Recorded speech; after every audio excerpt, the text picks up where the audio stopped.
சரியா சொல்லணும்னு தெரியல. இதே போல நம்ம மகளிருக்கான ஒரு கருத்தரங்கம் நடத்தும் போது அப்போ வந்து ஒரு பொண்ணு பேசினாங்க. இதே மாதிரி ரொம்ப அழகாக அந்த பொண்ணு வந்து அன்னைக்கு பேசினாங்க.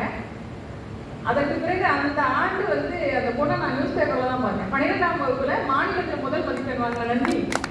எனக்கு அப்பா அந்த பொண்ணு அடையாளம் தெரியல. 2வது தடவை 3வது தடவை அந்த பொண்ணை திருப்பி டிவியில பார்க்கும்போது அந்த பொண்ணை நம்ம எங்கேயோ பார்த்துக்கோங்க. ஏன்னா நாங்க அன்னைக்கு அங்க இருந்த அந்த மேடையில வந்து அந்த பொண்ணு பேசினாங்க.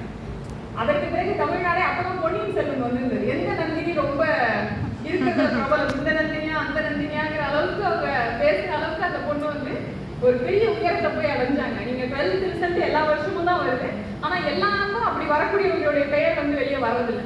ஆனா அன்னைக்கு அந்த பொண்ணோட பேர் வந்தது. அதே போல அபிரிதன்யா தமிழ்நாடே பேசக்கூடிய ஒரு ஆளா வரணும்னு சொல்லி நீங்க அவங்களுக்கு என்னோட வாழ்த்துக்களை பதிவு. ரொம்ப ரிலேட்டபிளா இருக்குது. அது அன்றைக்கு பிறகு இன்றைக்கு தான் அந்த ஒரு போட்டியில கலந்து கொண்ட ஒரு மாணவியை நாங்க பார்க்கிறோம். மனப்பூர்வமான வாழ்த்துக்கள். தேங்க்யூ.